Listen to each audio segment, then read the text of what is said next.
So we look at endurance athletics. A lot of us are internally rotated. Our shoulders come in. If we're riding our bicycle or down our aero bars, our shoulders are internally rotated. When we run, our shoulders are internally rotated. Our mid-back gets quite weak, and that supports that whole upper musculature. So if you can just get a pair of stretch cords, possibly a partner to do a couple exercises, you're going to be on your way. I'll show you the big three. This first exercise is called squeezers, and it has 3 different steps to it. I've got Mel anchoring Ben's stretch cord on this end. You can also use a pole or a fixed object. So the first thing to do to set this up is that you want to crisscross the bands. Don't do them straight. We get a little better muscle innervation if you have them crisscrossed. The first movement is an up and out motion with your palms rotated downwards. And we're going to get approximately to 90 degrees, hands are below shoulder height. The second part of the phase is external rotation, where the hands rotate up, and we're approximately at 90 degrees at our shoulders and our elbows. And the third phase is to hold that position and then to drop your elbows down in towards your rib cage. We can also add a second ingredient to this, so we'll do that one over again, Ben.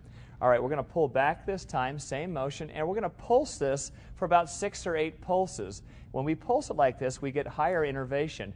Bring it back up to the second step, pulse it again. 3, 4, 5, 6. Drop the elbows down.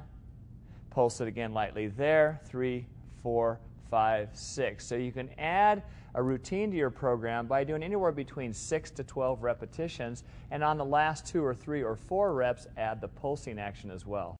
The second exercise is a reverse fly or a 90-90, and Mel's going to give us a demonstration. To set this up, we've got the stretch cord anchored with Ben, and we take the stretch cord and crisscross it, and Mel's going to start with her hands roughly about 90 degrees in front of her torso and then go up and out. So Mel, give us a demo here. So we finish the exercise, and if we look, we want about 90 degrees at the armpit and about 90 degrees at the elbow, and that's pretty good position. The knee should be slightly bent, so that'll take the arch out of your low back. Pretty simple exercise, but it really engages the muscles in the middle of the back and around the lower part of the scapula. And we're going to go up and out again, and this time we can pulse it for 6 to 10 counts. 1, 2, 3, 4, 5, 6, and then back again, and this enhances the muscle innervation as well. The third exercise is a rowing exercise, and it's done in 3 different steps, either with a partner or individually. The advantage of doing the 3 different steps is that you enhance that muscle recruitment. And by enhancing that muscle recruitment, we stimulate some of the muscles along the spine, also around the shoulder blade complex, and particularly the mid-traps, which are right in the middle of the back. We get pretty tight up here on the upper traps, but if we can strengthen those mid-traps, that will help you when you're on your bike, when you're running, and also when you're swimming. It helps your posture. So let's go through the 3 steps. First off, we want to make sure that the partners are facing each other, thumb up position, knees slightly bent, shoulder blades lightly retracted back together. Arms are going to be at 160 degrees on the start phase. So thumbs are up, 90 degrees, and let's go ahead and row up and forward and row up again. And that's the first step. Now the second one, we're going to row up and add a twist to it. So let's go forward and row up and twist. And the third phase is to hold this position and fold right at your navel, keeping your shoulder blades contracted, knees slightly bent, and forward.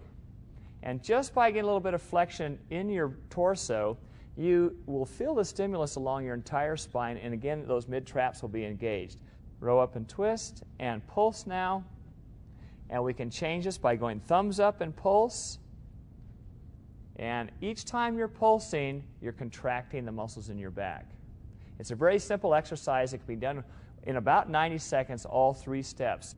If you can integrate these 3 exercises into your routine, they'll make a world of difference. Quite often when we think of endurance athletes, we look at the front side. Abdominals look great, quads look fantastic, but we don't think about the back side. And really, if we can strengthen those back muscles, it'll make a world of difference in your performance.